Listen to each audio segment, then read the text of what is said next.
Alright, let's do this one last time.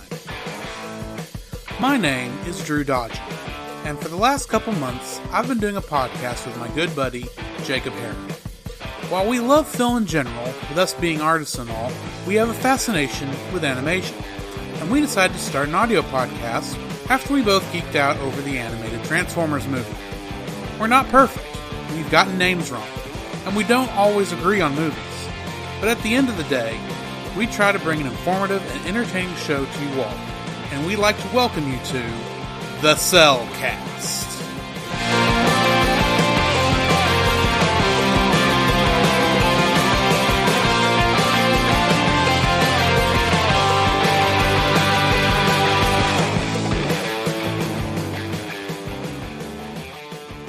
Hello and welcome to another episode of The Cellcast.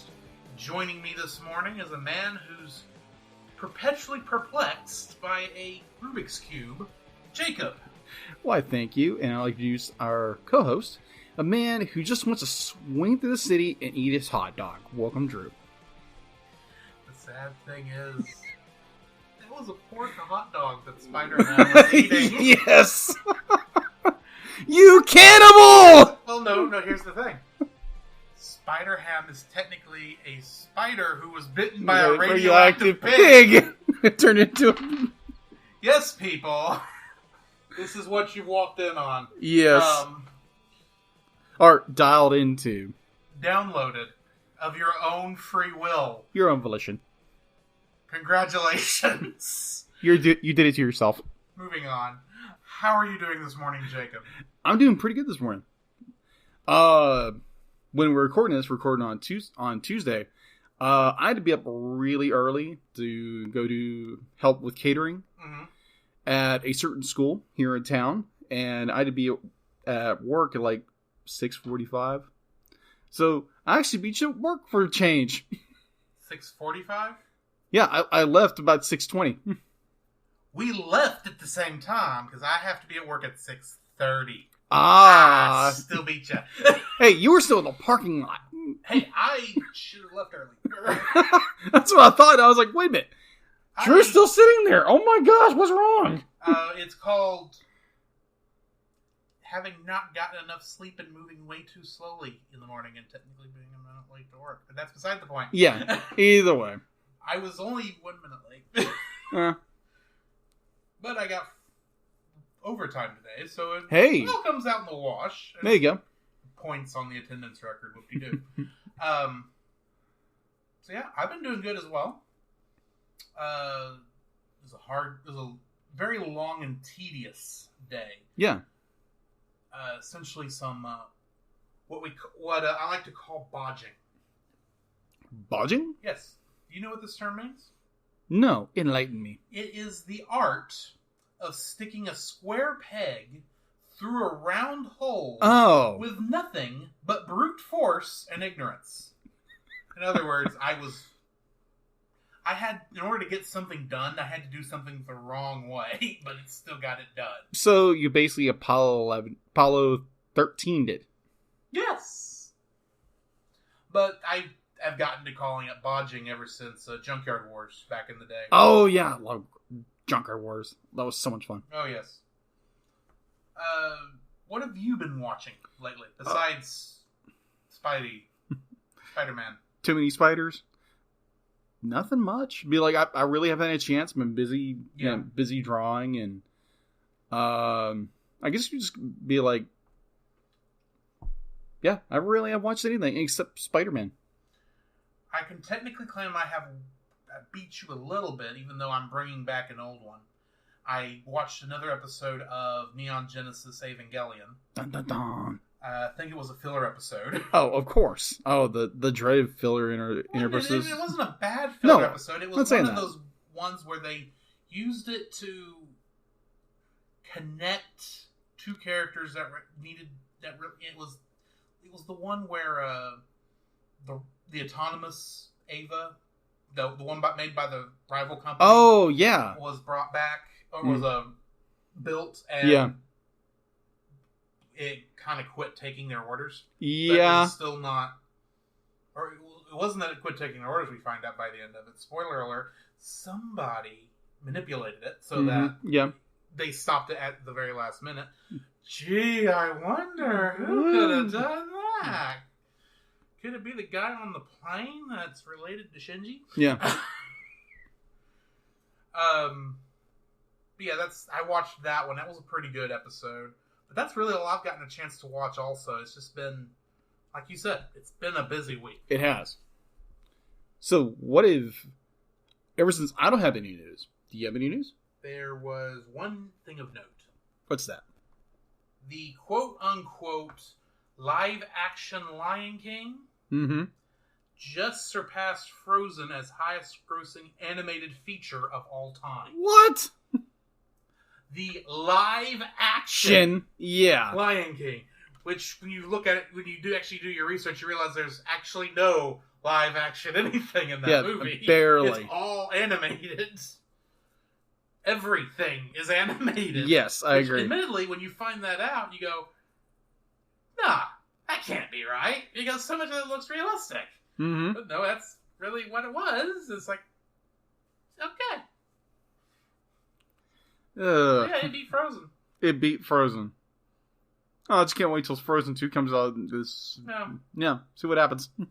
I don't think you need to worry about it. If it gets too bad, you just need to let it go. Exactly. It probably go strangle a certain snowman. Just get him into summer like he wants. He'll be fine. Exactly. Anyway. Oh, and I have one other little interesting tidbit. Let me ask you this. What do you think is my least favorite animation studio? Least favorite? I don't know. Then not everything they've done I've hated, but they've produced more works I have not liked than actually liked. That I'll give you one other hint. Technically, they may be under new ownership. Technically, they are under new ownership. After a certain company bought another certain company. Oh, Nickelodeon. No. What? Blue Sky. Oh, okay. Blue Sky, which was owned by Fox. Right.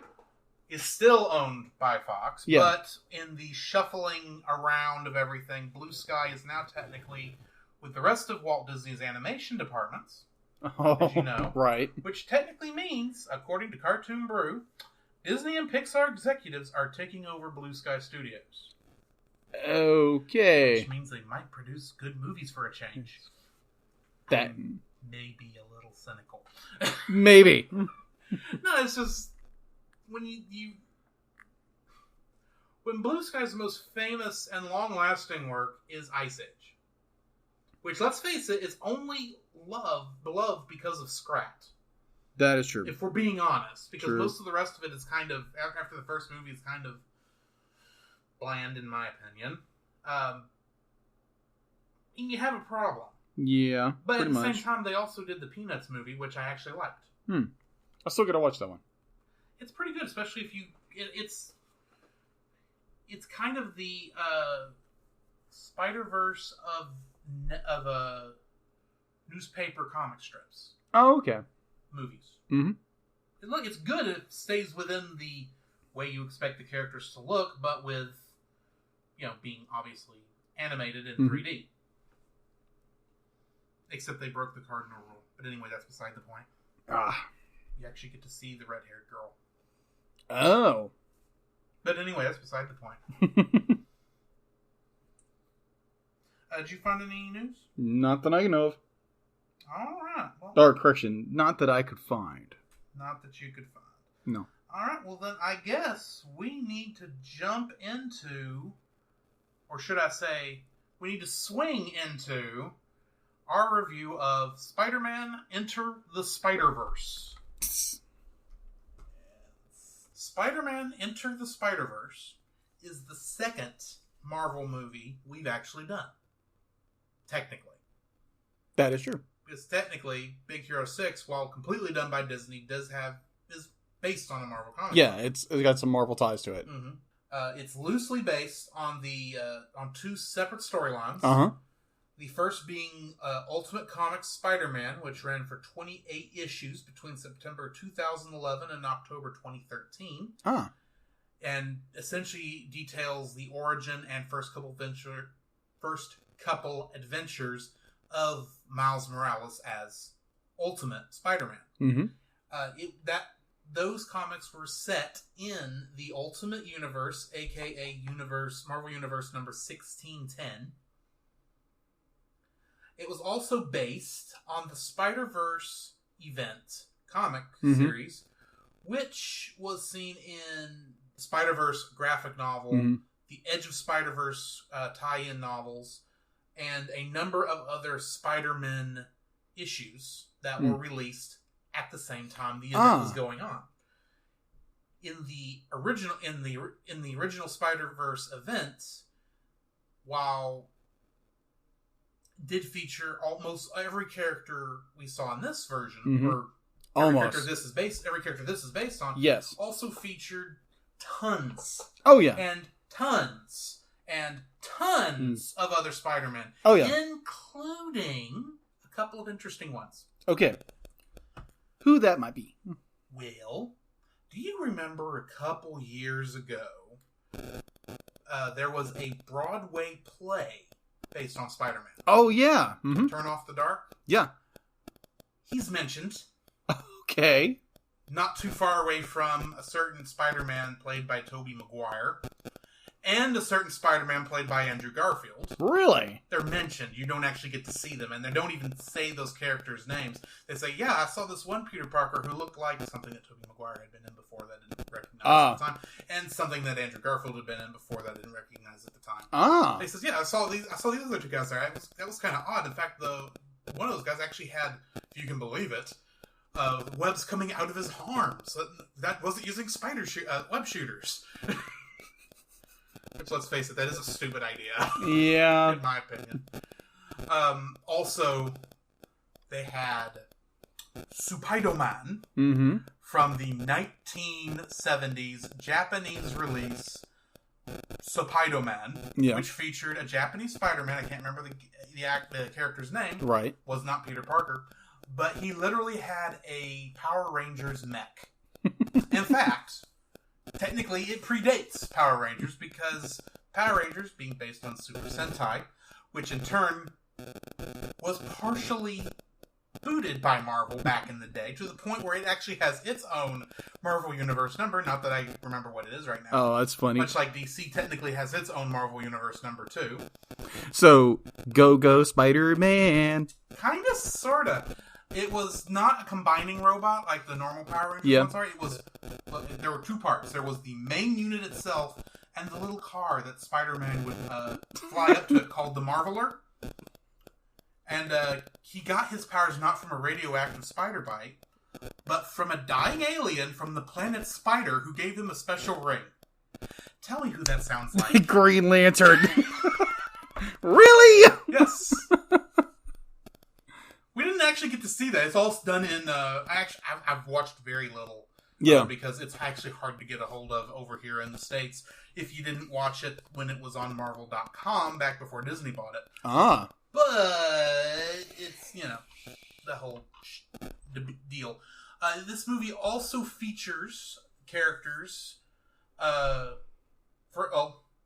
Peter B. Parker. Yeah. It's technically based on the main Marvel Comics Spider-Man. But there's a lot of liberties taken to the point where I would claim he's probably newly created for this movie, if we're being honest. Yeah, possibly, yeah.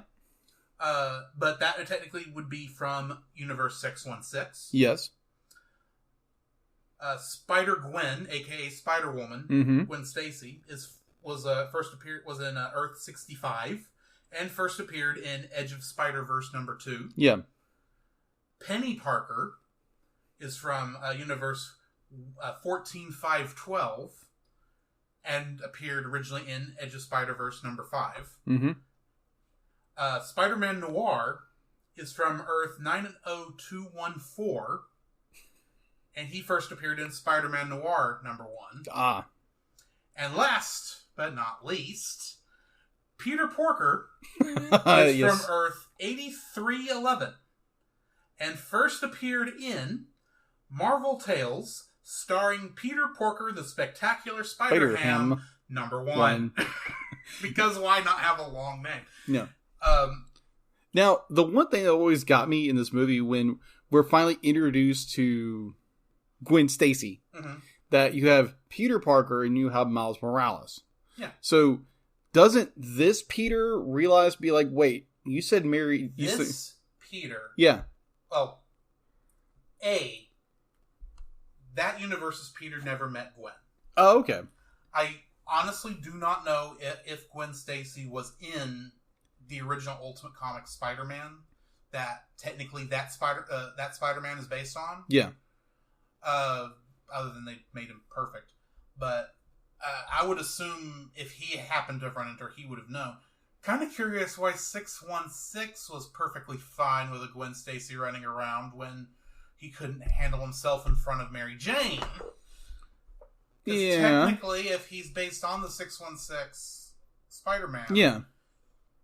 that should be giving him some trouble. Yeah. Technically. Definitely there's certain little black cat running around. Well, yes. Now, here's... I do want to point out, Go ahead. even though I mentioned all these universe numbers, technically none of those are the actual universe numbers of the characters we see in the movie. Okay. Because, for one thing, 4 of those characters, for certain, would have been in the Spider-Verse comic event, and don't make any mention of it here, or even allude to... They all say it was a pretty weird thing. Yeah. They don't explain what this pretty weird thing is. No. They've ever experienced this pretty weird thing before. Yeah. So, this is technically a subset of Marvel universes that are off by themselves. Yes. They don't really have any interaction yet to the rest of the Marvel multiverse. I did want to go ahead and bring that up. Because I gotcha. Technically, they're different. Yeah. And this also technically makes the fifth Spider-Man. 5th? Well, there's the original. Right. There's the one from the Spider-Verse, which is from a different universe. Oh, okay. There's the one from the Ultimate Spider-Man television series, when they did their Spider-Verse. Oh, that's right, yeah. And then this one, and I bet you there's another one I can't think of. Probably. Wouldn't surprise me. Also, one of the other Spider-Men that was in the original comic. Yeah. Original Spider-Verse comic, I want to bring up just because I find it hilarious. The one from the Hostess Fruit Pies ads in the old Marvel comics. Oh, really? Yeah. He actually tries to stop somebody by giving them a delicious confectionery treat. And is surprised when it doesn't work. Oh. Because that is technically a separate universe in the Marvel multiverse. So to bring up another point. So let's talk about our first Spider-Man. The first Spider-Man we meet. Well, let's go over the cast. Right now. That'll work too. Sorry, not to jump in, but we haven't done that part yet. Yeah, let's. We got to go over the details. Yes. So, playing Miles Morales, aka Ultimate Spider-Man, was I'm probably going to mispronounce this. I'll apologize ahead of time. Shameik Moore. Shamil Moore. It's a K, so it'd be Shameik. Yeah, Shameik. I'm going to be honest. He did not have many acting credits, and none of them jumped out at me. So what is he known for? A lot of television shows. The biggest thing it looked like he had was a show. It was on Netflix, but I didn't recognize the name of the show. Okay. So that might just be on me. So there's probably people who actually watched it going, why don't you remember this guy? It was great. Because I didn't watch the show. Yeah. Sorry. So my apologies. Yeah, sorry, peoples. We can't watch everything. Yes. Playing Peter B. Parker was Jake Johnson. He played Grouchy Smurfs in Smurfs: The Lost Village. Oh, okay. Barry in the Lego Movie. That was one of Emmett's friends who barely recognized him from the work site. But that's the two main things I caught him from. Do you know him from something I don't? No, Okay. I don't think so. I was afraid I missed something because that name sounded more familiar than that. Yeah. Haley Steinfeld played Gwen Stacy / Gwanda / Spider-Woman / as she's more commonly known, Spider-Gwen. Mm-hmm. She was Charlie in Bumblebee. Oh, I haven't seen that one yet. And if you remember the more recent True Grit movie, yeah, she played Maddie Ross, the girl. Oh, okay, yeah. And this is another person's name I'm sadly probably going to mispronounce. Mahershala Ali, I'm hoping I said that right, plays Uncle Aaron, a.k.a. the Prowler. Ah. In the upcoming MCU movie Blade, he's playing Blade. Oh, okay. I gotcha. Okay. Oh, yeah. Also, in Alita Battle Angel from earlier this year, he played Vector. Oh, okay. Very good movie. Mm-hmm. Go watch it. Brian Tyree Henry played Jefferson Davis, a.k.a. Miles Morales' dad. Yeah. And in the upcoming MCU movie Eternals, he's playing Phastos. Oh, okay. Yeah. Now that was a casting that I was like, you saw the character model and you saw the actor. I was like, completely different. And can I just point out that it's kind of interesting that you have an African American person named after the President Jefferson Davis, who owned slaves. I find this weirdly ironic. I don't know if they intended it to be. Probably not. It's just more. That comes from the comics because that's just how it was in the comics. Really? Yeah. Huh. They introduced Miles and his mother first, and then when they introduced Aaron as his uncle, and named him Aaron Davis, that's why they don't have the same last name. Oh, okay. But for whatever reason, that's just how it goes, and you have to go with the copywritten name. So they gave him Aaron's last name for Jefferson, and they named his dad Jefferson, so he became Jefferson Davis. I'm convinced nobody caught this. Probably not until years later. It's like too late. Yeah. Oh, we can't change this. Sounds really bad. Lily Tomlin plays Aunt May. Mm-hmm. And she is Miss Frizzle on the Magic School Bus. That's what I thought. Mm-hmm. I recognized her voice from somewhere. I was like, where do I hear that? Also, if you remember the 1990s Beverly Hillbillies movie, yeah, she played Jane Hathaway. Oh, okay. It's been years since I watched that movie. Yeah, that was, like I said, these are the things that jumped out at me. Gotcha. Luna Lauren Velez, mm-hmm. played Rio Morales, which is Miles' mom. Yeah. In the new MacGyver show, yeah, she plays Cassandra Glover. Okay. And in Blue Bloods, she plays Special Agent Veronica Molina. Okay. I'm sure there are more roles that she's more well known for, but these, like I said, these are the names that. And let's face it, I see the word MacGyver, I'm going to look and see who you played. Oh yeah.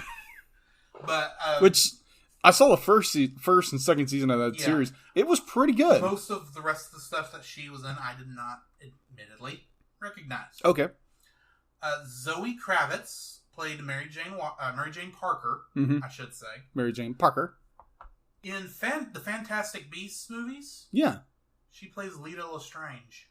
Oh. Ooh. Also, in the Lego Batman movie, mm-hmm. she's Catwoman. Oh. Ooh la la. And in Mad Max Fury Road, okay, she plays Toast the Knowing. Okay. Okay. I don't get it either. No. I've seen Mad Max Fury Road. I don't remember this character. Yeah, sadly, I haven't seen that movie yet. I need to. Shame on you. Yeah. John Mulaney plays Peter Porker, a.k.a. Spider-Ham. Oh, I'm going to say it. He hams that up so good.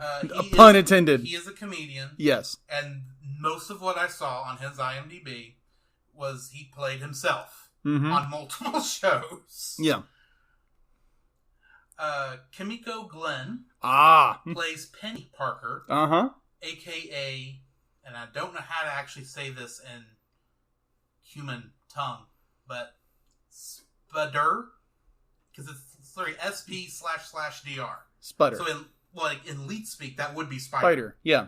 But yeah, she is currently playing Lena in the new DuckTales show. Oh, okay. And she played Ezor in Voltron Legendary Defender. Yeah. Nicolas Cage. Well, let me back up. Let me back up for a second.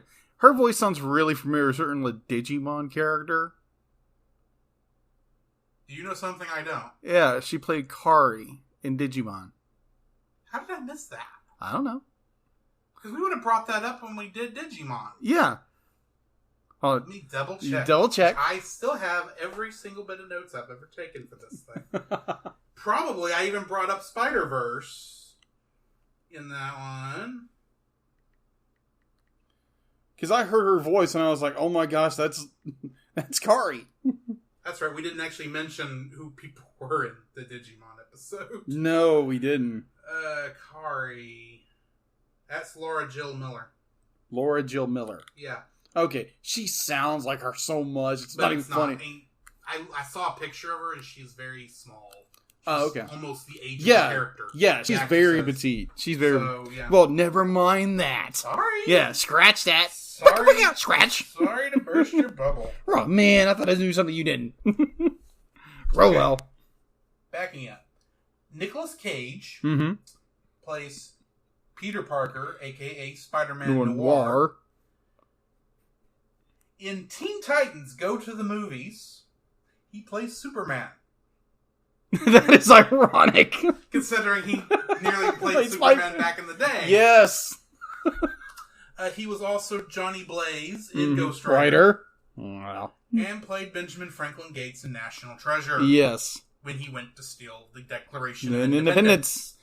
Yeah, I would definitely say Nicolas Cage definitely caged it up in this movie because it's so much his role. It still worked beautifully. Yes, I agree. Catherine Hahn plays Dr. Olivia Octavius, a.k.a. Doc Ock, or Liv. She plays Jennifer Barkley in Parks and Rec. Okay. And she played Erica Van Helsing in Hotel Transylvania 3. Oh. Okay. Have you seen that one yet? Nope. Okay. Haven't seen 2 yet. And I own it. You should. They're good movies. Liev Schreiber plays Wilson Fisk, a.k.a. the Kingpin. Yes. And the biggest thing I noticed, he was Sabretooth in X-Men Origins Wolverine. The best part of that film. Yes, pretty much. Chris Pine. Yes. Plays the first Peter Parker and first Spider-Man that we see in the movie. He is, of course, in the Abrams-verse Star Trek movies, Captain James T. Kirk. He is Steve Trevor in Wonder Woman. Yes. And in Wonder Woman 1984. Yes. Which is odd considering he died in the first movie. But yeah. We'll see. And in Jack Ryan Shadow Recruit, he played Jack Ryan. Mm-hmm.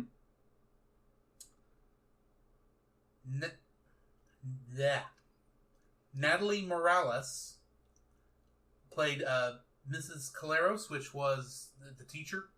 Oh, yeah. Mm-hmm. In Parks and Rec, she played a character named Lucy. Hmm. And in the upcoming Harley Quinn show on DC Universe, she has a voice role. It doesn't say what she's playing yet. Joaquin Cosio played Scorpion. The Scorpion.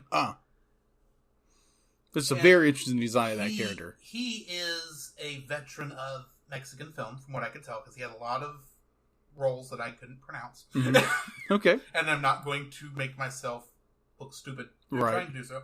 But on the American side of things, or I won't say American because technically this is British, he played General Medrano in Quantum of Solace. Marvin Jones III plays Tombstone. Oh, okay.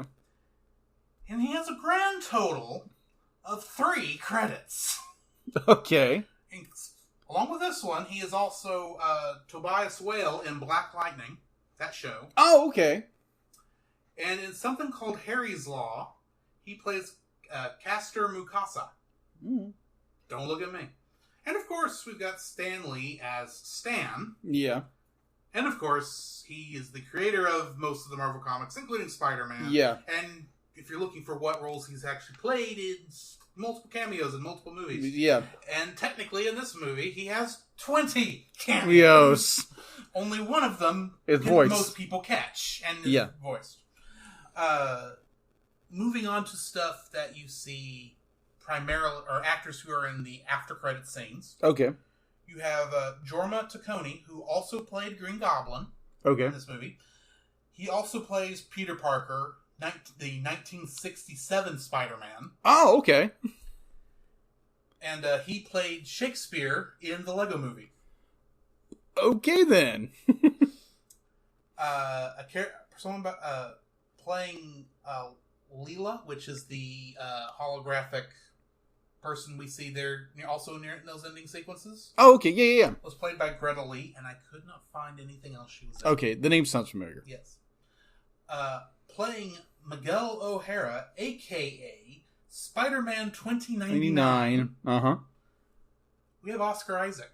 That's what I thought. I was like, wait, that sounds really familiar. He is, of course, Poe Dameron in Star Wars Episode 7, Episode 8, and Episode 9. And in the upcoming Addams Family movie, he's playing Gomez Addams. Yeah, I saw that. The music in the movie was by Daniel Pemberton. Yeah, very interesting soundtrack. It was written by Phil Lord and Rodney Rothman. Uh-huh. It was produced by Will Allegra, A.V. Arad, Brian Michael Bendis, who was the creator of Miles Morales. Teresa Bentz, Christian Hedgenell, Stan Lee, Phil Lord, Christopher Miller, Amy Pascal, and Christina Steinberg. It was directed by Bob Perschetti, Peter Ramsey, and Rodney Rothman. Yeah. And that's all the particulars. Okay. I will point out that while a lot of people might consider this a Lord and Miller production, considering Lord is actually on it and Miller is technically producing, yeah, Miller didn't do much else other than appearing in scenes in the alternate version. Yeah, that's true. Also, but these are the same people who did the Lego Movie and Cloudy with a Chance of Meatballs. And in fact, when the scene when they open the portal, you can actually see the machine that creates turns water into food. Yes. The Flitzmerdefer, if I'm saying that right.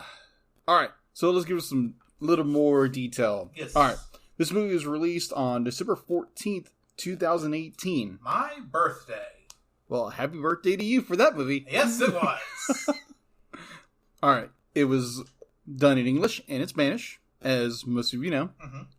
And only the Scorpions' voices were lines were translated into English. Yes. So if you don't understand Spanish, well, yeah, I think you can kind of understand what they're saying. Yeah, you can catch it. The exact translation. Yeah, you can catch mildly what they're saying.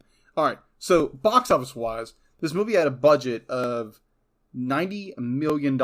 Its opening gross was over $35 million, and its total gross, apparently only in the U.S., was over $190 million. It doubled its money. It definitely doubled the money. And it was very well worth it. And it went on to, as we talked about in a previous episode, it went on to win the Academy Award for Best Animated Film that year. And it rightly deserved it. I agree. It was the only one that actually played with animation to that degree that year. It definitely pushed the boundary when it comes to animation. Which we'll definitely get into here in a couple minutes. Yes. Anything else before we jump into the rest of the movie? Not that I know of. All right. This is a gorgeous movie. Oh, yes. Yes, absolutely. The technical prowess of how they literally pushed everything to its limit and broke that limit to make this stunning, artistic, cinematic masterpiece of a film. It's the thing that jumped out at me when I was watching a couple of documentaries on YouTube about how they made this movie. Yeah. While, yes, it is a 3D movie, as in it's got 3D models. They used a lot of 2D animation techniques. They did. But it's not what I would call a hybrid of these two movies. It's 100% 3D and 100% 2D, which I guess technically would make it 5D. Maybe. I don't know. Probably not. But, like, for instance, one of the cool things I saw, because they were trying to go for an illustrated, essentially, they wanted to look like panels out of a comic book. Yes. In order to help people focus on what they wanted them to focus on, they literally caused the stuff that, when they were showing stuff out of focus, they did that by making it look like it was out of registration. Uh-huh. For those of you who are not graphic designers or don't know anything about this, welcome to my specialty and what I do for a living. Registration is how the colors line up in the printing process. Yeah. In most cases, this would be, in normal printing, this would be cyan, magenta, yellow, and black. However, in most comic books, because they had a limitation. Well, they weren't using 4-color process at this point in time. They were using a certain type of. They were essentially using all spot colors. Yeah, and then mixing those spot colors into to make the colors they really needed. Yeah, in a lot of cases, like for instance, Incredible Hulk, of course, has its own green. Yeah, that is a spot color, and then everything else. See, that's why when you look back at these old strips, they look barely colored. Yeah. They use white backgrounds on a lot of cases. Yeah. Because it's cheaper that way. Because these comic books back in the day were made cheaply. Mm-hmm. There was some process in there, but it was all what's called duotone and tritone colorization. But when you get those colors off registration, such as one of those places moved too far one direction, it makes the half dots, the half tones, obvious. And boy, do they play with half tones and hash marks all throughout this movie. Yes. Sorry, I kind of jumped in on what I knew of printing. Oh, that's fun. And the fact that they mimicked that. One of the other cool things I saw they did was, since they are still using a computer to generate a lot of these images, you'll note that in a lot of cases, characters seen from different angles technically shouldn't look that way when they turn other directions. Yeah. Like, well, the scene where Miles is sweating. Oh, yeah. He looks different there in terms of drawing than when you saw him earlier. Well, that's the only time we see him head on. Yeah. But most of the other shots where you see him from side, if you were to actually turn that 3D model to that same angle, it wouldn't look that way normally. Yeah. What they did was they actually trained the computer to say, okay, if the character is seen from this angle, this is how it should look. Oh, okay. Draw it this way. And almost all of the accent marks are drawn on there, like his dimples.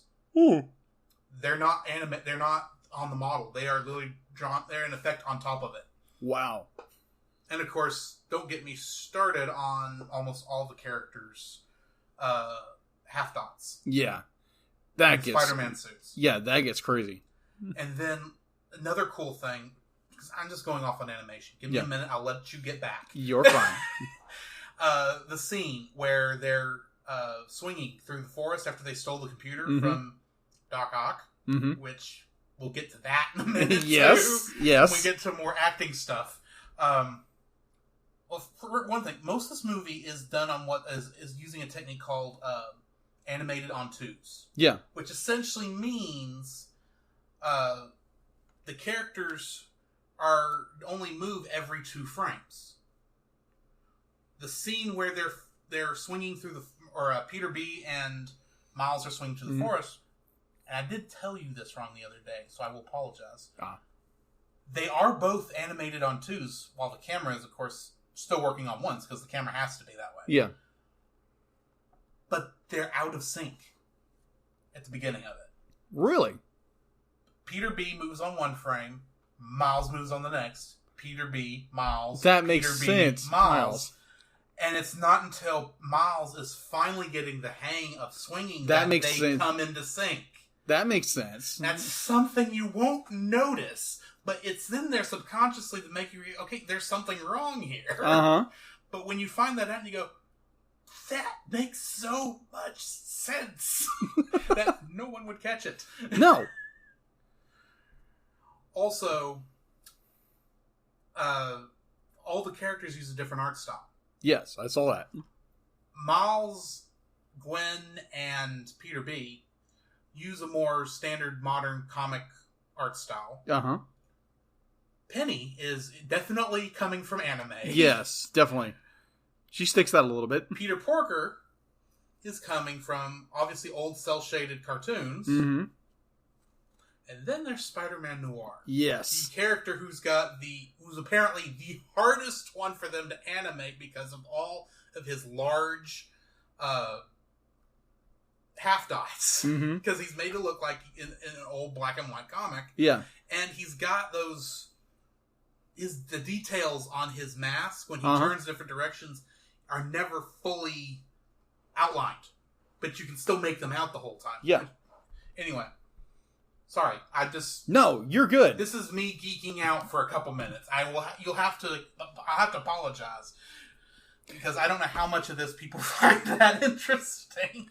Even though this is an animation podcast. Well, if you haven't noticed, this is probably one of Drew's favorite films. Of the last 5 years. Yes. Sorry, I will let you talk for a while. I have talked way too much. You're good. Yeah, the animation of this movie is just absolutely gorgeous. The way they push and pull with everything, like even in the commentary, not the commentaries, but the special features that would go into it. Mm-hmm. It's like, okay, it's like they would be like, oh, we got this, like, be like, what do we do? Push it further. Push it further. That's all they did with this film. They pushed it so far.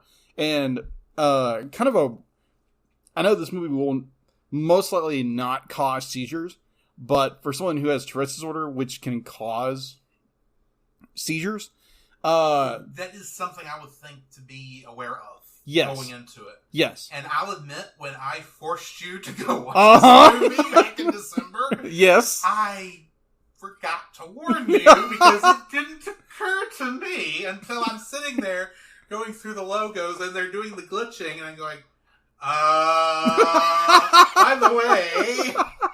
It's like, you could have warned her, brother! I don't think this is as bad as Incredibles 2. Yes.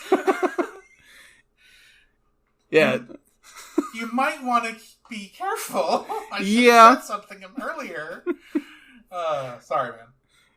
You could have sent me into a Twitch, man. What were you thinking?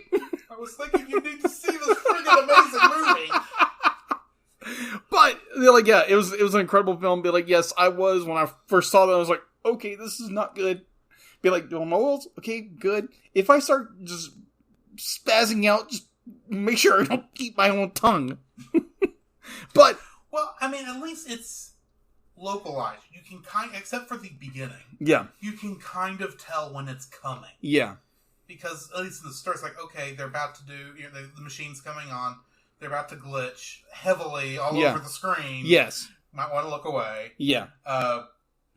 Admittedly, when they just randomly, I hate to say spaz out, but that's what they do. When they glitch out, that's a little more of a reminder than an actual thing. But yeah, I will say I do have one issue. Yeah. With the movie, and I'm not going to say it's a detriment to the movie, because obviously, come on. I'm not going to say it was a detriment to the movie, because obviously I didn't think so back when it started. Yeah. But the fact that in the theatrical release, it didn't start off with the Peter Porker cartoon. Yeah. As a short feature before the main feature. Yeah. I consider that a missed opportunity. Yes. Because it connects with everything else. It's an opening. It's kind of what you think of what Peter Porker is, a Looney Tunes short. Short. Yeah. And they made a Looney Tunes short, but they didn't put it with the movie. I'm guessing it was made after the movie when they realized, hey, we should have done this. Yeah. So I will tell you right now, if you've not seen the movie, and I apologize for all the spoilers we've already done, if that's the case. No spoilers! But if you want to see the best way to view this movie, in my opinion, on the Blu-ray, watch the Spider-Ham short, which is over in the special features section. Watch that, then jump into the rest of the movie. Yeah. It works, trust me. Yes. Now, speaking of versions, the alternate universe mode actually starts with the Peter Porker short. Ah, cool. Yeah. So it actually puts it in front of the film. I still need to watch that version. Yeah, because I know it's got a lot of deleted scenes. A lot of them weren't even finished. Yeah, they were all like pencil sketches. But still. Yeah. It's a very interesting. I just recently, before we started recording this, I actually just finished that version, and it's really good. It's really good. I really wish they would have gone back and finished it, but and be like, yeah, they basically had two different versions of how Miles got bit, because in the original, be like, oh, he was down the subway with his Uncle Aaron, and in this one, the spider didn't bite him there, but Spot bit him later when he's talking with his roommate.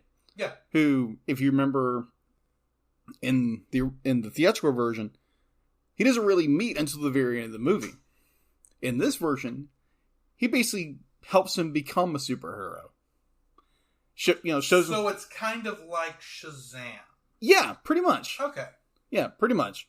And the funniest part of this version or mode, there's a Spider-Man the motion picture. No joke. They literally, because it's, I don't think they really give the roommate a name, but he's basically Peter Parker's buddy from Spider-Man Far From Home. Oh, Ned. Yeah, he's basically Ned. And Ned is like, quote unquote, Ned is basically showing Miles, showing Miles all these things, be like, oh, you gotta do this, you gotta do this, you gotta do this. Would make sense considering the Spider-Man comics in their room, which I did not understand why Miles would have that, considering how his dad feels about Spider-Man. Yeah. But yeah, it's a very interesting version where, like, apparently they made a movie. They made a movie of Spider-Man. Obviously, they didn't know who he was.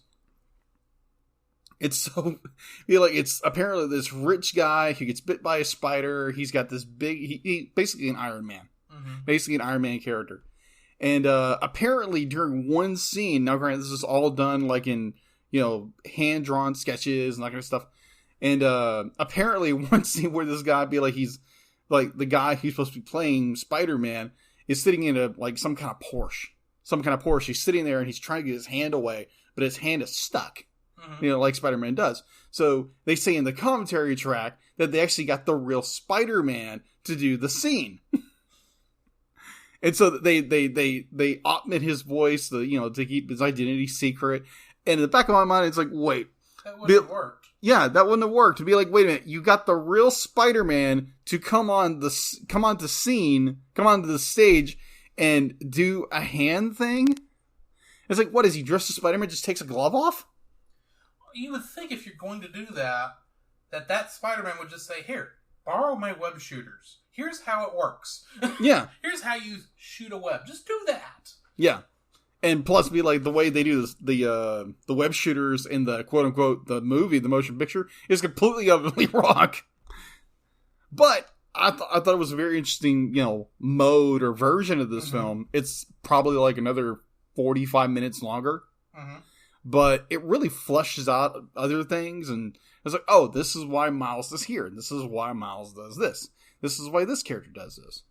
It fleshes out the story a little bit more. Perhaps. I hadn't seen it yet, so I can't really offer an opinion there. Of course, I think the movie does a pretty good job by itself. Oh, I agree. I completely agree. Let's go over some of the moments, our favorite moments from this movie. Oh, okay. All right. First favorite moment for me comes...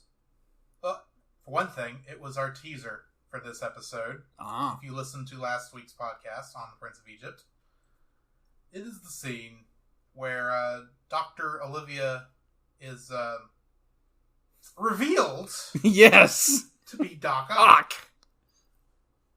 Also, what is it she says in that scene about what her friends call her? Oh. My friends call me Meg. My enemies. No, her friends call her Liv. Yeah, her And when she breaks into Aunt May's house... Oh, yeah, Ed, that's what does she say? It's like, great, it's Liv. It's like, which makes wait a minute. Only her friends call her Liv. So Aunt May and they were friends at one point. Oh, yeah, that was very interesting. Whenever I was like, wait, hold on. Oh, okay, that's a good move. Yeah. Oh, there's so many entire reveal from when you're first introduced to the character. It's when she's on a video the class is watching when Miles comes into the class. And of course, I did not notice this when I watched it the first time. But Miles is standing in front of where her last name would be on the, the lower third of it where it says who's talking. And of course, she's explaining multiverse theory if you're listening. Yes. So it's like, okay, there's that girl. It's like, and of course, it gets to where Peter B is explaining their plan on how they're going to break into Ultimax. He says, oh no, it's the lady with the bike. Yeah. She's the one who's got it. Yeah. So it's like, cool. And they end up going to her office. It's obvious it's her portal that they're working. And so you've got that thought that first crosses your mind. Yeah. Okay, she's just a scientist who's working for Fisk. Yeah. How many scientists has Fisk ever employed in his life? I mean, it's got to be standard operating procedure for anything involving science, is he had to employ a scientist. Right. And then you get to that line. Spider-Man and Miles, Peter B and Miles have broken into her office. Miles has just discovered he can turn invisible. Yeah. That's great. Which is a great moment. They essentially are about to get caught. Yeah. So Peter B turns on the charm, which is great considering he's wearing sweatpants and is overweight. And so she starts going into the whole scientist studying this whole other Peter Parker from another multiverse thing. And she gets a sample of his DNA. And this is where this quote starts. Wow, just complete cellular decay. I've never seen anything like this. And obviously, you've been glitching. Peter Parker says, glitching? No, why would you ever say that? While he's glitching. If you stay in this dimension too long, your body's going to disintegrate. Do you know how painful that would be? Peter Parker? Parker says, of course, I don't know.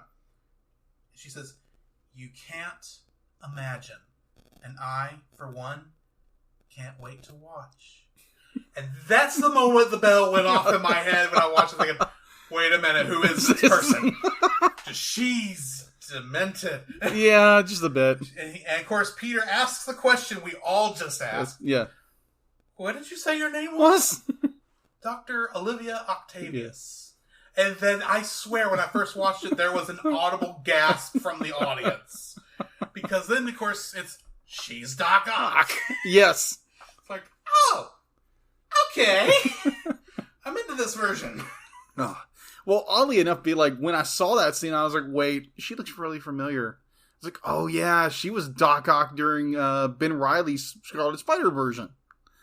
I was like, oh, I've not read any of any of the Clone Saga. Yeah. I was like, wait, she's Doc Ock. It's like, oh, this is going to be fun. Yes. I was like, she's Doc Ock. Yes, that was so much fun. I've gone on about one of my favorite scenes. You go on about one of yours. All right. So, kind of tying in with what I just said. Peter Parker, blonde? It is an odd choice. That is an odd choice. But it works. Yeah, because if going back to the Clone Saga, or what was it? The Clone Saga was what that was called. The Clone Saga. Be like, Ben Reilly was blonde when he was Scarlet Spider. Mm-hmm. So, as you and me talked earlier, it's like, could it be possible that this version was actually Ben Reilly, who changed his name to Ben Parker, and then became Peter Parker? Because he thought maybe he was the original. Yeah, possibly he was. What little I do know of the Clone Saga, there was actually some debate as to which one was the original Peter Parker, to the point where they did not, neither Peter nor Ben actually knew if they were the original. Yeah. Thank you. What is that character's name? The Jackal? The Jackal. Thank you, the Jackal, for ranking one of the longest, stupidest plot lines in comic book history. Yeah. Which is sad, because that's not even the darkest story. It's not even the darkest chapter in the bad Spider-Man writing. No. But, One more day. But, hey, we got the Scarlet Spider, we got the new Spider-Man, which I thought was really cool. Now it's the Spider-Man I got introduced to. But, anyways, I thought that was a very interesting choice. That, okay, they're like, he's dead. And we're like, he's kind of perfect. Yeah. I love that, because the chasm between these two characters is beyond, very uncanny, because you have this Peter Parker who's literally perfect. He's done everything right except get himself killed by the Kingpin. Well, and that was sort of Miles's fault. Yeah, that's true. That is kind of Miles' fault. And then you have Peter B. Parker, who's like, oh yeah, I did this, and then I fell and broke my back and got hit in the face with a drone. And then you're like, I made some bad financial decisions. And be like, yeah, the Don't MJ... ever start a restaurant based off spiders. And, me and MJ are kind of separated. And then this really weird thing happened while I was getting buff, getting strong. Getting strong, like, eating a pizza. Hey, some people say, be like, hey, I'm doing crunches, right? I'm doing arm reps. 1 donut, 2 donuts, 3 donuts. Oh, yeah. Oh, man. This movie, the cast of characters are absolutely hysterical. So that actually brings me to my next favorite sequence. Go for it. Throughout, every time they introduce a new Spider person, they do this introduction. Yeah. Where it says, all right, let's do this one more last time. Yeah. And they end up doing this 7 times. 8 times. Yes, 8 times. Throughout the entire movie. To the point where when they do the last one, he says, for real this time. But the main one I want to point out is Spider-Gwen's. Mm-hmm. Spider-Gwen's actually goes into detail from her first storyline. Yeah. So literally, she gets bit by the spider. She does save her dad, Gwen Stacy, during a fight. So he's not the one that, caused her to understand about great power and great responsibility and all that mess. Yeah. Or as Officer Davis said, great ability requires great accountability. It's like, I don't think it's how it goes, Dad. That's not even how the saying goes. Okay. Like, how well known is the saying? But anyway, so yeah, that actually happens. She is in a band. Mm-hmm. She does play drums in a band. Yeah. What's the band called? Shoot, I don't remember. And I think Mary Jane's in the band too. Yeah. What was it? It's been a while since I've read it. Yeah. The Mary Janes. Yeah, the Mary Janes. The Mary Janes. And I think the song they actually play in the introduction is something about face it, tiger, you hit the jackpot. But anyway, yeah, she is, and a lot of her skill in fighting before she became a spider person, was ballet, which is why she's got the teal ballet slippers throughout the movie, which I didn't notice the first time I watched it. But if you're paying attention, she says, "I fought some bad guys," and you can see her fighting the lizard. And then she lost her best friend, which shows Peter Parker from that universe dying. Yeah, he morphs but back. But if you're paying attention, when it shifts to the silhouette, the shadows. Yeah, you see it's literally one cut. She fights the lizard. It goes to where you're seeing their shadows against the wall as the camera's moving over. You see the lizard morph back into Peter Parker, and then you see lost her best friend. Yeah. And that actually happened in the comic. Peter Parker was the Lizard in that universe. And he was helping Dr. Connors and injected the serum into himself instead of going into Dr. Connors because he wanted to be special like his best friend. Yeah, I remember hearing about that. I was like, "Oh my gosh, it's perfect!" And the fact that you see the entire sequence in 10 seconds at least, and it's all there. It's like it is so right on the money. It's not in your face because I didn't notice it the first time because I didn't read Spider-Gwen until after I saw this movie the first time. Yeah, and I was. I read that and thought, okay, it's cool. It's Peter Parker's Spider-Man. And is the Lizard in this version? That makes sense. Cool. And then I watched Spider-Verse the second time, or when I finally got the Blu-ray the first time. I went, actually, wow. You guys are good. Yeah. It threw him so much for a loop, he coughed. Yes.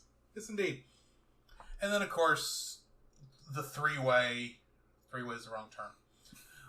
The 3 at a time intro with Spider-Man Noir, Penny Parker, and Spider-Ham.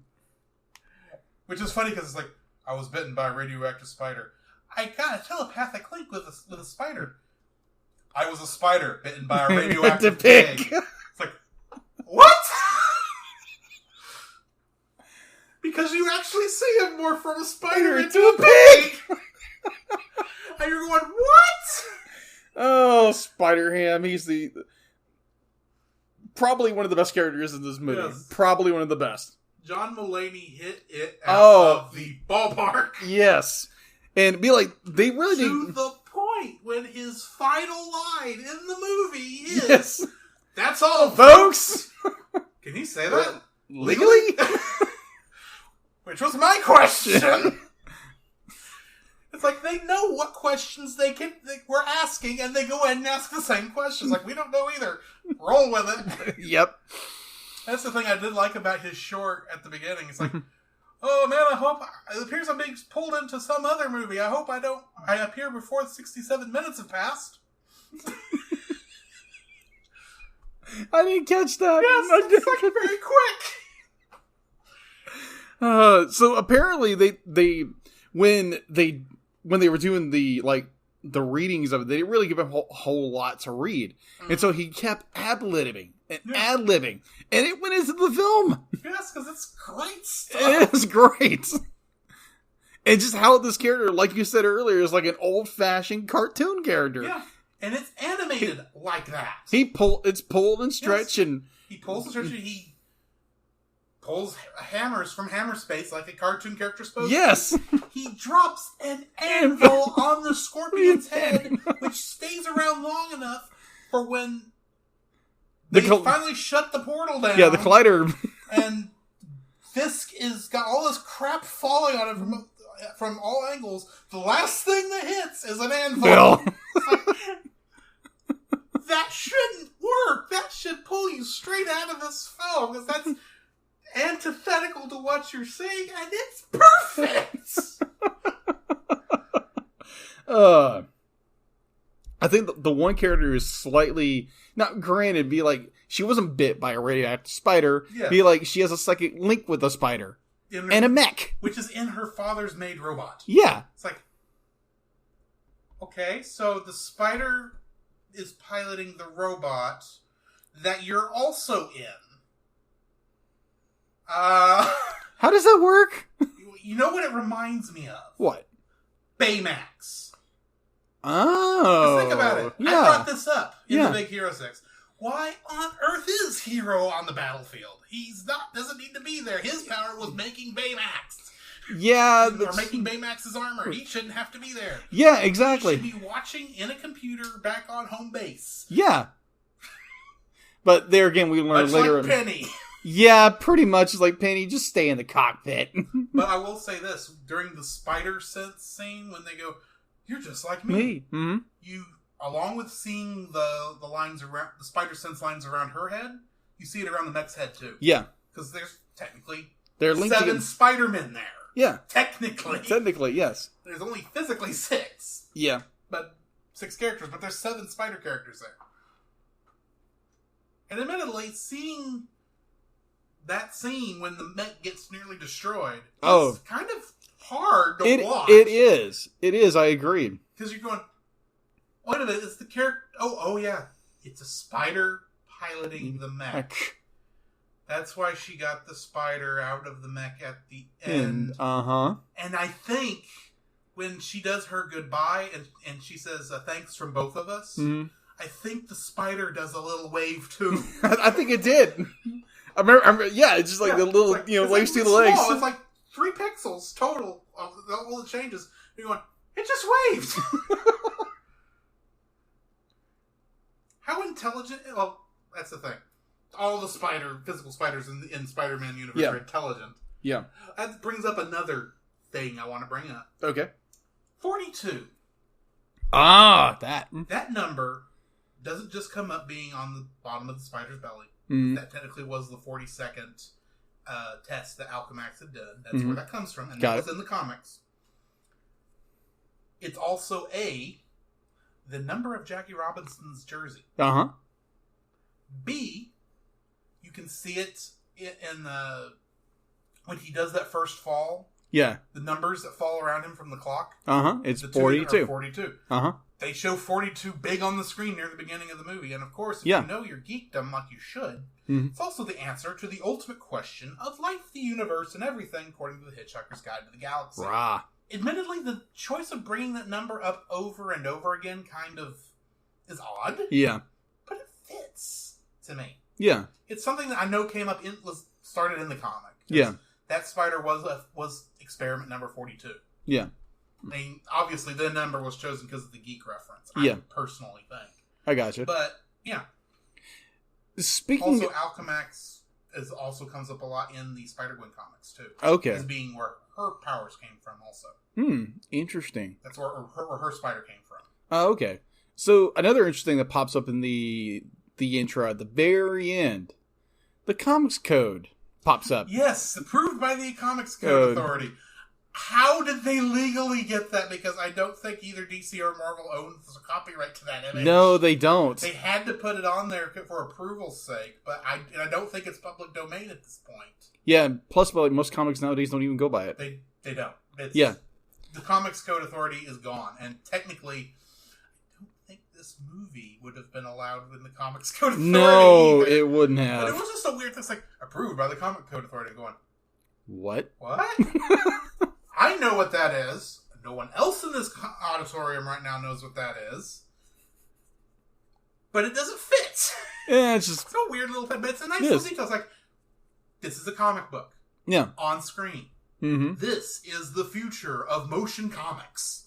Except this doesn't suck like motion comics do. Yeah, pretty much. What else is to say about this film except, like... It's friggin' amazing. Yes, I agree. There's, like... Okay, I do think...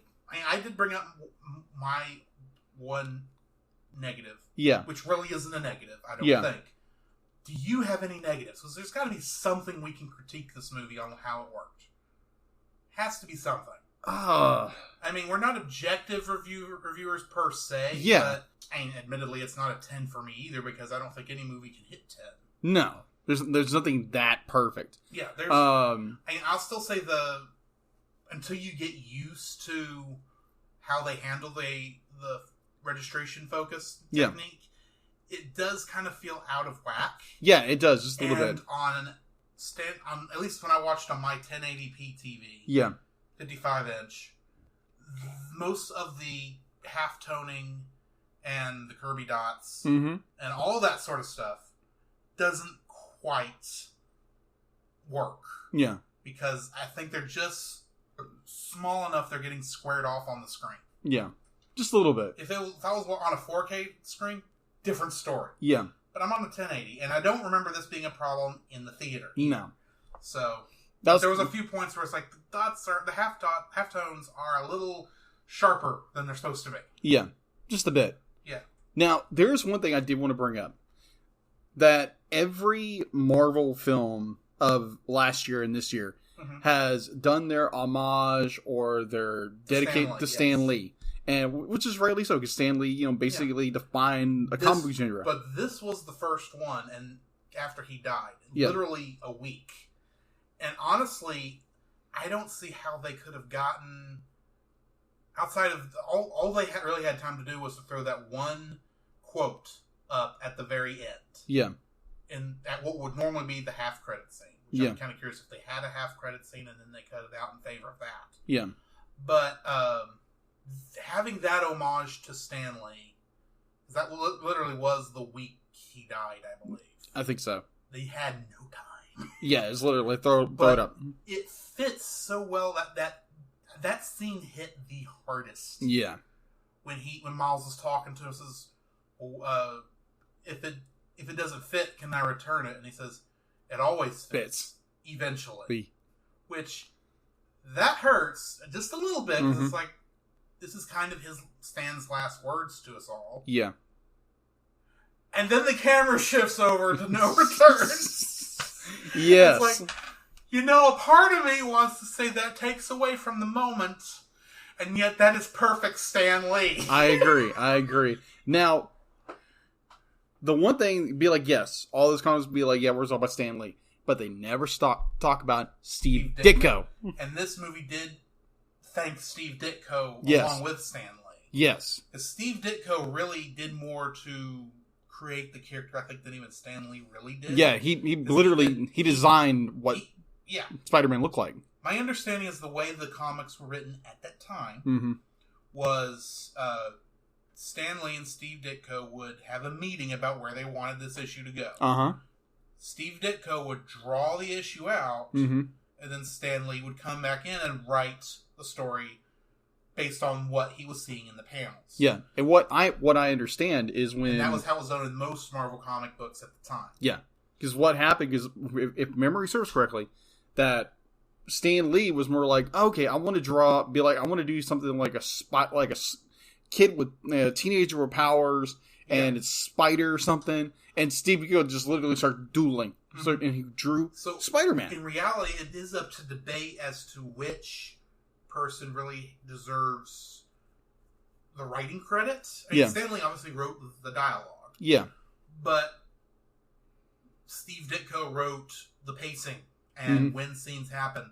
Here's how much time you have to do stuff. Yeah. Admittedly, Stan Lee would write a paragraph in a speech bubble that obviously someone couldn't say in the amount of time that the comic gives you. Right. But still, they're both equally important in the creation of Spider-Man. I agree. Just like Stan Lee and Jack Kirby are of equal importance in the original creation of Iron Man, Hulk, Thor, and not Captain America, because that was two other guys. Yeah. Stan Lee just wrote the popular version of it. Still. Yeah, just I loved when I saw that, I was like, just clap. Because that was... That is the thing. I have been aware of the drama in the comic book industry since I really got into comics back in 2005. Yeah. And I heard about, the fact that Bob Kane was not the sole creator of Batman, even though they always credit him as such. Jerry Siegel and Joe Shuster, I knew about that. I kind of knew about the stuff with Jack Kirby in the Marvel side, and to a lesser extent, Steve Ditko, and who was it who did X-Men? Because one guy pretty much made X-Men after those two, Stan Lee gave it up. Yeah. I can't think of his name, but to some degree, they deserve more of the credit, the stuff than Stan Lee ever does, because they actually did more with the character than Stan Lee did. Yeah. Some of this was Stan Lee's imagination in the beginning. One of the happiest moments for me, as a comic book fan, believe it or not, was my first viewing of Batman vs. Superman. Oh, yeah, that's right. Because that was the first time when I was watching the opening credits that it actually said Batman created by Bob Kane and Bill Finger? Yeah, Bill Finger. I thought, they actually credited him! Yes, I was he had more to do with it than Bob Kane did. They actually credited him! I saw that and I was like, yes! Oh my gosh, this is great! And keep in mind, this is going on in the moment when Batman's parents are getting shot, and I'm going, yes! I'm thinking everyone's going to look at me like I'm a nut. I don't care. Yeah. And I was probably the only person in the theater actually liked the movie. Just to illustrate to our listeners here. I just jumped up in the air. Yeah, you literally did. It was hysterical, but great. This is why we probably ought to be filming. Yes. Maybe in a anyway, future date. Maybe when we finally get confidence. Yes. We have more than 7 listeners. Hey, but we're very thankful for those 7 plus listeners. We're very thankful for every listener we've got. Keep coming in. Please, bring your friends. Yeah. I honestly don't have much else. Well, let's be honest. I could probably talk about this movie for the next 5 hours. Yes, you probably could, but we don't have that time for that time. And I've pretty much hit every major point I can think of. So now I do you have anything before I do have one point. Okay. Miles Morales. Yes. His character arc of a young man who is very insecure about himself. He, like, when we first meet him, be like, okay, yeah, he's this cool, kind of a, cool, mixed race young man who doesn't really know he doesn't really know who he is, and be like, he's been selected for this, for this school. He doesn't want to go. He feels like, oh, I'm an outcast. And it literally takes him the entire film with everybody be like, you got to get up, you got to get up, you got to get up. Yes. This overarching theme of be like, you don't give up. You can't give up, and you've got to step up to the responsibilities given to you. Yes. He had to step up at that school. He had to step up as Spider-Man. He couldn't just be a kid anymore. Yeah. It's about growing up. Exactly. And it'd be like, it's the, a boy, as a child or a boy coming into manhood. Yeah. The puberty line just was like, I busted out laughing here. It's like, I must be going through puberty. Why did I say that out loud? Wait, why is everything in my head so loud? Also, another moment from that sequence. It's my favorite. I know you snuck out last night, Morales. Who's Morales? Hey, play dumb. Who's Morales? Not that dumb. But yes, his character arc is so defining, and it was like, okay, when I first I was so hesitant to watch this movie. Mm-hmm. I was like, the art style is kind of like, meh. Well, that was the thing. I remember when I first saw the trailer for it, which is essentially his scene from the end of it when he's finally becoming Spider-Man. Yeah. I remember thinking, okay, they're actually basing a movie like I've wanted off my favorite Marvel Comics event. Yeah. They're focusing on Miles Morales. That's kind of odd. Yeah. Because he wasn't the focus of the comic. Yeah. But, and it's like, this art style is odd. Awkward. I don't understand what I'm looking at. That's what it came down to, is I didn't understand it. What my brain immediately hit was, this looks like a made-for-TV movie, and they're putting it on the big screen? That's just odd. Yeah, a little bit. And I had that feeling up until I saw Venom. If you've not watched Venom, it's an okay movie. Yeah, that's what I keep hearing. But the end of the movie, after all the credits, what would be the end credits scene, says, meanwhile, somewhere else in the multiverse. Oh. And it goes to the scene where Miles walks up to Peter's grave. Oh, okay. And does the whole sequence all the way to the train stopping and him falling onto the pavement. Gosh. And it's like, I have to see this movie now. When does it come out? 3 months. It can't get here fast enough. Oh, Mom, this is going to be my birthday movie. I know I said this other movie that I never actually got around to going and seeing, but I'll watch it eventually anyway. This is the movie I actually want to see right now. I'm changing it right now. This is the movie we're seeing on my birthday. When's it come out? On my birthday. It's like, okay, sweetums. As that's the thing, is we go see every year. We watch movies together all the time. Yeah. Because we have similar tastes. Apparently. Which is nice. And one of those tastes is every comic book movie that comes out. But every year, she'll pay for my, when we go to see a movie in December, one of those will be pictured as my birthday movie, which, except for last year, has been either Star Wars or The Hobbit. Okay. I've had a good couple years. That's all I'm saying. Yeah, okay. I got you. That'll probably go through to this year, too, considering Skywalker. Yeah. And I was literally going into the last one, like, I don't know what it's going to be since they did Solo too early. But then also, for Mother's Day, I take her to a movie. Mm-hmm. And then I take her to a movie on her birthday. Mm-hmm. And, you know. I got you. That's really cool. Tradition. Yeah. Which sometimes you don't ruin tradition. Exactly. Of course, sometimes, because of schedules, I'll see the movie before she does, and then I just go watch it again.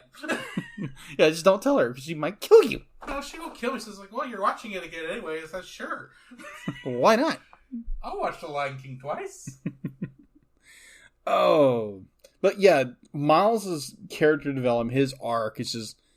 like we said earlier, he goes from this kid who doesn't have the confidence, he's afraid, he doesn't want to step up, he wants to be the normal kid. Mm-hmm. And so by the end of the movie, he wants to fit in, he wants to blend into the crowd. Exactly. Which is odd considering his graffiti. Yes, I love that he's an artist. I love it.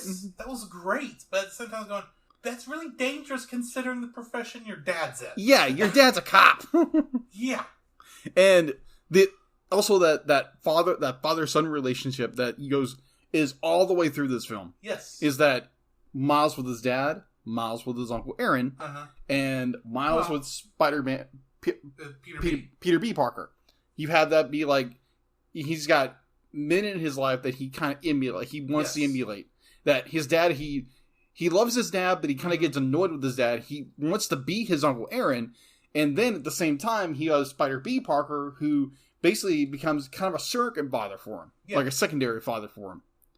And so it's this young man trying to grow up and learn responsibility, and stepping up to the plate and not be like getting up even when things are hard, getting up when the chips are down, to stand up and take account of what's going to happen and be the man you were supposed to be. Mm-hmm.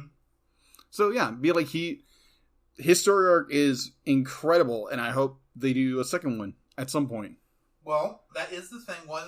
Some of the news stories I read immediately after this movie came out is a second one, I believe, has been greenlit. Okay, that makes sense. And they're also looking at making a Spider-Gwen movie. Yes. And a couple others I don't remember. I think Porker was one of them. Oh, that'd be hysterical. That's the thing. I don't want a full Peter Porker movie. I want shorts. Yes. I want animated shorts because Looney Tunes, the concept of Looney Tunes needs to come back into theaters. I'm sorry, it does. Yeah. And unfortunately, Pixar is falling short since they're not putting shorts in front of their movies that often anymore. Yeah. But, yeah, that's all I've got for the movie. That's all I've got. Would you agree that this is a family-friendly movie? Considering it's about family. Yes. In more than one way. Yeah. It's about the family you biologically have and the family you adopt. Exactly. Or interlink with spiders. Well, if you want to connect back to the original comic, they're all spider tokens, so they're all have to band together because they're the only people who really understand. Yeah, exactly. That's the other thing I liked in this movie. Is like, I know after he's seen Uncle Aaron die. Yeah. And he's back in his apartment. Yeah. And each of them come back because they know what he's going through because each of them had gone through the same thing. Yeah. And the only one who doesn't go into anything is Peter Porker because that's not really his motif. But yeah. And I like how so many of us like, it was my Uncle Ben. It was my Uncle Benjamin. It's Uncle Ben still. It was my best friend, which was you in another universe. And it was my dad. Well, that's depressing. By the way, your mech that he built's going to blow up at the end of this. Yeah, which is kind of like... It's like, I really hope you can build another mech. Yeah. Based on, I hope you can build another Baymax.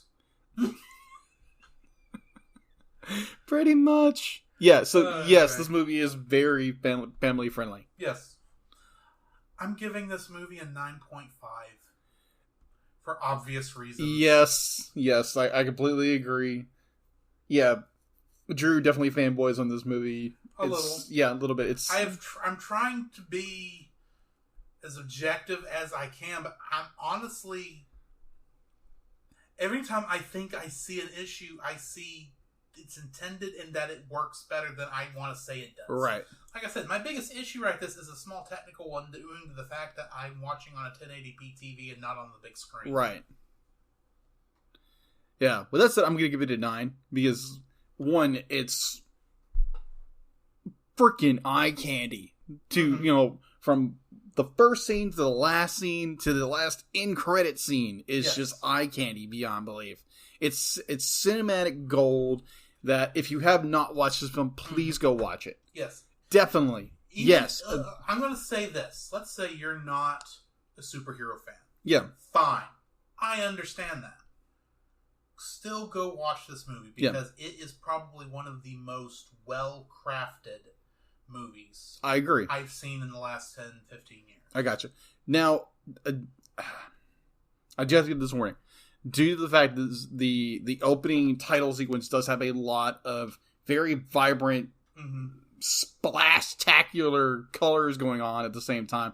Be like, if you do have epilepsy or something that'll cause epilepsy, be like, for me with Tourette's, I could feel a little shiver. So it might be very cautionary to be aware of that. If I can ask, is it just the opening logos, or is it anytime they do the glitching? No, it's primarily just in the opening logos because it's so in your face, and that's all you can watch. Pop, pop, pop. Yeah, because I was literally sitting in the seat, and I just kind of felt just a little tingle going up, and I was like, "Oh, please don't do this! Please don't do this!" I'd be like, "Drew, come on, man, give a brother a heads up." I'm sitting there going, "Huh." Hey, Jacob. Oh, you're already convulsing. Have fun. It'll let up in a second. Just hold your horses. Yeah, don't bite your tongue and don't empty your bladder. I was just about to say, hold your tongue. Wait, no. Don't do that. You give it a second. When you see the comics go to 30, you'll be fine. Now, I'll admit, that's not something I would normally think of because I don't have. Yes. Admittedly, you're the only person I know who actually suffers from this. Yes. And I did not even think about it until I was sitting there next to you. Yes.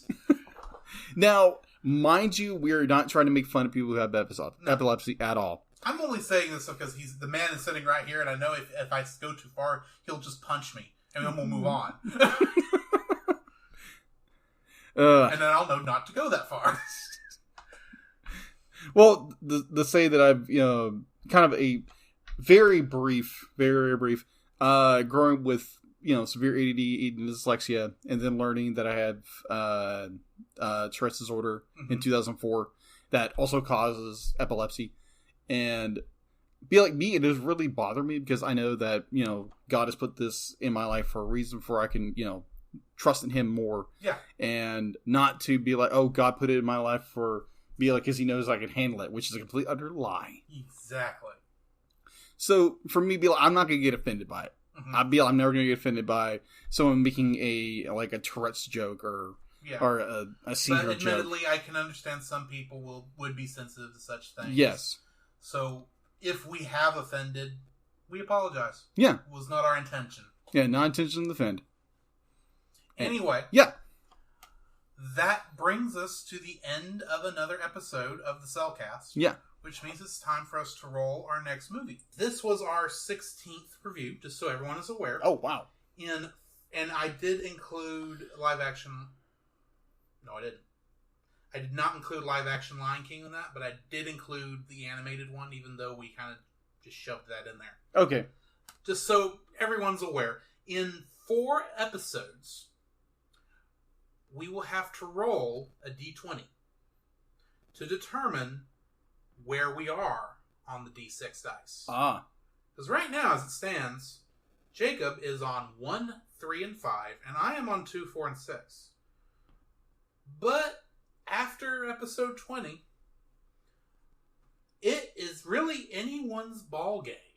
I have 20 different variations of 3 movies apiece. Yeah. And where we happen to roll on a d20, assuming it's not the same one we've got right now, we may have to do a roll again if that's the case, could change where we are. Yeah. I could have 4, 5, 6, 1, 2, 3, and you could have 1, 2, 3, or vice versa, or who knows? Any weird combination of that matter. Anyway, that's just so everyone's aware. Our movies on the list right now are at number 1, the Angry Birds movie. Mm-hmm. New for this week, replacing Spider-Verse, is Final Fantasy: The Spirits Within. Ooh, that's going to be fun. Yes. It's admittedly going to be odd reviewing a flop and then talking about why it's actually pretty good. Yeah. In my opinion. Anyway, number 3 is The Little Mermaid. Mm-hmm. Number 4, Summer Wars. Mm-hmm. Number 5, Batman: Mask of the Phantasm. And number 6, Lupin the Third: The Castle of Cagliostro. Lupin the Third. So, Jacob, Spider-Verse was my movie. Yes. Obviously. Yes. So that means you, my friend, get to roll. Oh. Please do not roll a 2. 4. 4. Summer Wars. All right. So join us next week when we do the better version of part 2 of Digimon movie. Okay. I'm kidding, but that is what that second act of Digimon the movie inspired. Gotcha. It is actually much better, and it's actually very good. And it's been probably about 7 years since I've actually seen the movie, but I remember loving it. Right. So we'll be going into that next week. All right. So, Jacob, where can they find you? You can find me on Facebook at Jacob B. Heron. And also on Facebook, you can find me at Jacob's Daily Art Corner, where you'll find all kinds of shenanigans of drawings, doodles, paintings, ink pieces, random splash art that I may or may not be doing at some point during this week. Anyway, where can they find you? They can also find me on Facebook under Drew Dodgen. Also, you can check out my collection of photos at Drew's Photo Bin, which is also a page on Facebook. Mm-hmm. I've got nature shots, mostly. Nothing wrong with nature. I've got a couple other little art pieces that I thought were interesting. Who knows, I might be trying some other stuff later. We'll see if it ever cools back off. Yeah. Here in Texas, it reached 100 degrees today. Well, we're both usually used to that for summer heat. I don't like it! Well, technically it was 105 today with the heat index. I wasn't counting the heat index. I was counting actual temperature, which technically broke 100 today. Yeah. Actually, I think it broke 100 yesterday, too. Or it's saying Top Gun, goodness gracious, great balls of fire. Indeed. So, I am wanting to get out and get some more pictures. All right. I haven't had it really, with the heat, kind of don't want to get out. I got you. So, where can they find us? You can find us at thecellcast.podbean.com. That is our website. You can find all of our episodes there, which you can also find those episodes on Stitcher, Google Play, and Apple Music. Mm-hmm. Apple Podcasts, not Apple Music. Sorry. Technically, it's a different thing. Yeah. You can also email us at thecellcastpodcast@gmail.com. Mm-hmm. Or you can join our Facebook group, The Cellcast, where we converse about animation and cartoons and any little odd bit of news that comes across our way that's animated-wise. Or if I draw something related to it. Yes, indeed. But you can also usually find a couple minutes later on Jacob's Daily Art Corner. Yes, you can. If we're being honest. Yes, you can. Generally, I think the Cellcast gets a preview before it goes up. Yeah, most of the time. So, yeah, if you want to see his stuff a little early, come there. That's where you find early stuff. Yeah. And also, please rate and review on anywhere you found us. Mm-hmm. And please email me when you've done so I can give you a shout out in this part of the show. Yes. I would love to do that, but unfortunately no one's taken us up on this as far as I can tell. Give it time. Yeah, you never know. And just to let our listeners know that whenever we say the Cellcast, that's with one L. Indeed. I was going to get to that soon. I beat you to the punch. You might as well, because I'm rambly tonight. Sorry, I'm rambly this morning. So, I think that's going to be it for us. I think so. All right, so this has been Drew. This is Jacob. And we will catch you in the next phrase. Because, animated on twos. It's a stupid joke. It works. Yes. Even the real Shaggy Rogers couldn't defeat me. You took my family from me, and now I'll make sure you never see yours again. Here's the difference between you and me, Dr. Claw. My family's always with me. Hey, ever heard of Scooby Snacks? What? Row! Bam! Hey, Dr. Claw, push the green button for me! Ready, row!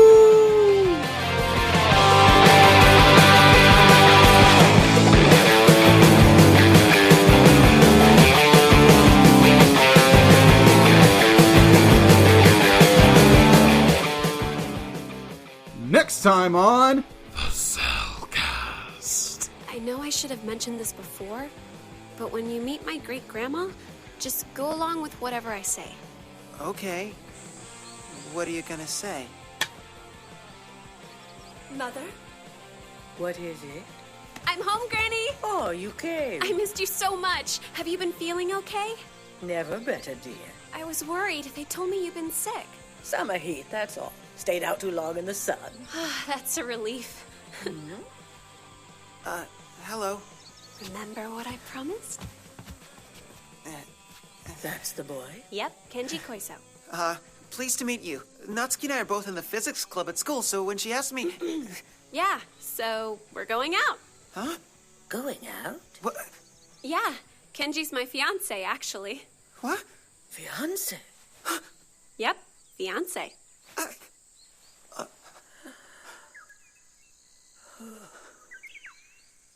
Well then. So, I brought him home like I said I would. Natsuki, what the heck is going on? Kenji? Hey, uh-huh. This great-granddaughter of mine is no pushover. Are you man enough to make my Natsuki happy? Huh? Oh, maybe. Well, I'm asking you if you're man enough. yeah. Are you sure? Yeah, I guess. Man enough to die for her? Yes.